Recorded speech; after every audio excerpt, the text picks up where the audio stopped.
Hey guys, welcome back to the channel, and today I'm bringing you another Dragon Ball Super deck profile for SS4 Vegeta. I actually just placed second in a local tournament that I did this last weekend with a couple of my friends. Had a lot of fun, great dudes, a lot of really interesting decks that I'll get to in a second, but I decided, last minute to play SS4 Vegeta Ultimate Evolution Leader. And it went really well. I tied my first game, and oh god, it was almost a 2-hour long game, and then won my next two. So I just eked out second place. Kind of surprised, didn't think it would happen. But let's go over the profile, because that's why you're here.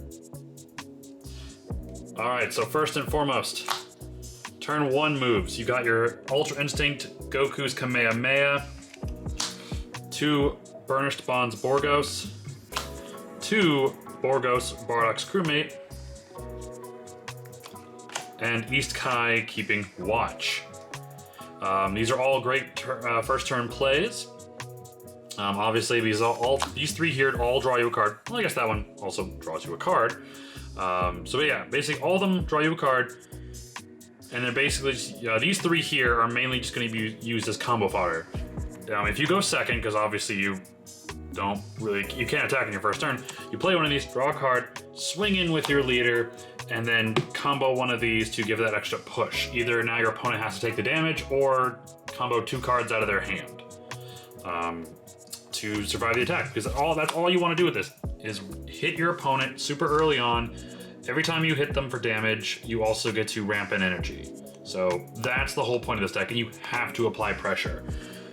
These were the absolute MVP. I always try to get one of these in my hand turn 1, because basically I would swing in, my opponent had already tapped down his 1 energy, I play this, goes from a 10k to a 25k, and I draw a card off it. My opponent didn't want to combo about like 4 or 5 cards out of their hand to stop it, so they let me hit, so I automatically would get to I would get 2 energy on turn 1. You can also use them defensively. You just untap an energy if it's your opponent's turn instead of drawing a card. But great card. I never thought I would ever use that as like a turn 1 play, but it works. Obviously East Kai is good because you punish your opponent if they play a card on your side of the field. Sorry, during your turn, I mean. So it stops those counter plays that I really get annoyed by. Then of course you have Borgos Bardock's Crewmate. It's the barrier 1-drop, draws you a card, and then whenever your opponent switches that energy to active mode using a counter skill, they burn a life and burn an energy. Really sucks against blue. Also, Burnished Bond Borgos does the same thing, just doesn't have the barrier, and if your opponent switches their energy to active mode using a non-awakened skill. So having both of these on the board, yeah, if you play against a blue leader, they're done. Another fun turn 1, but not necessarily you have to do, is your super combo Zeno Edge of Space. Because you play it, you draw a card, and then when you would attack with your leader, combo it, boom, up to 20k. Sure, you don't get its other ability, which lets you take a card from your energy, swap it out for a card in your hand, but that's also a great turn 1. So you got a lot of options turn 1. Next, of course, we have the Unisons. I ran 3 of the Son Goku Power the Great Golden Ape, 4 of the Majin Buu Assault of the Agents of Destruction, and 2 of the Super Saiyan 4 Son Goku Protector of the Earth. These 3 are always my turn 2 play, if I could. +1 to give my leader 10k to help it with his swings. I really didn't ever use his other 2 abilities. They really didn't come up. Later on in the game, you definitely want to run the 4-drop just so you can use his -1 to send stuff back to your opponent's deck, and the +0 to draw 1 and untap a card at the end of my turn. Plus, him being a double strike blocker isn't too bad either. And finally, late game is my Super Saiyan 4 Goku Unison. When you even play him, my opponent cannot attack unless they take 1 of their battle cards on the field with the cost of 2 or more and place it at the bottom of their deck. So, shuts down my opponent's next turn. Plus, do his -2 choose all my opponent's battle cards, ignoring barrier, and place them back to my opponent's hand. Solid. That's the one I mainly used. But yeah, you definitely want to, like these, a buddy of mine showed me that he ran them in his deck. I was like, oh, that's awesome. Absolutely worth it. Helped out a lot early game as well. Next, of course, we got the defense. Super Saiyan Trunks God Sealing Technique. This helped in my last game against Invoker. It was amazing. Definitely it's a staple for blue. A big defense card during my second match against King Cold was Vegeta Ready to Rumble. It's a blocker negate. When you play this card, negate the attack, and then your opponent cannot attack for the rest of the turn unless they want to send one of their energy to their drop. So it's a really good defensive card. And for 4, normally I would say, nah, never doing that. But because this deck ramped so much, it was a lot easier to do. Definitely saved me in my second match, like I said, against King Cold. For defensive cards, I ran 1 Chilled Army Reinforcement. Didn't really need this card a whole lot, but one game it absolutely helped once again against King Cold and his wide attack board. Great card. Of course, other blue staples, the 4 Sensu Beans, and 4 Dimension Magics. That negate on the untap 2 really helps out, and we all know what these do. Come on.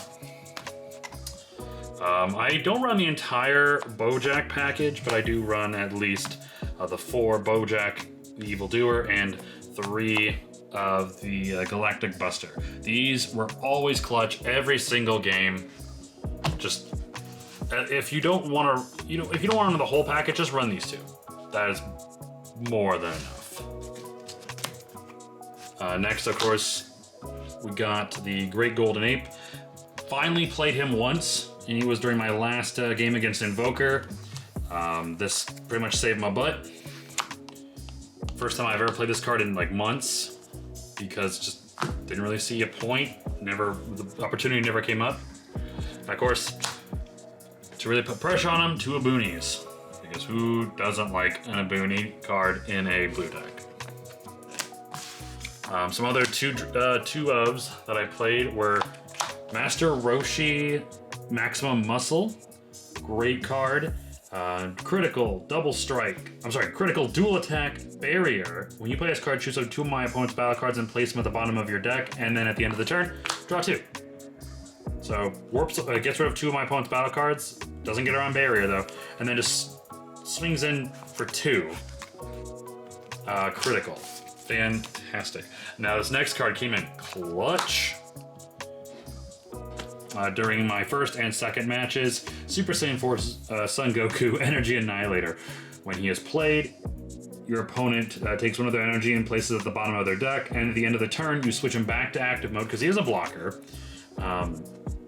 Your opponent chooses one of the cards in their hand, one card on their battlefield and one of their energy and places them both at the bottom of the deck. So as long as this card stays on the field, you energy lock your leader, well, your opponent's leader. And it's great. I really didn't think about this card until I saw this run in a couple SS4 Vegeta Ramp builds, and it's awesome.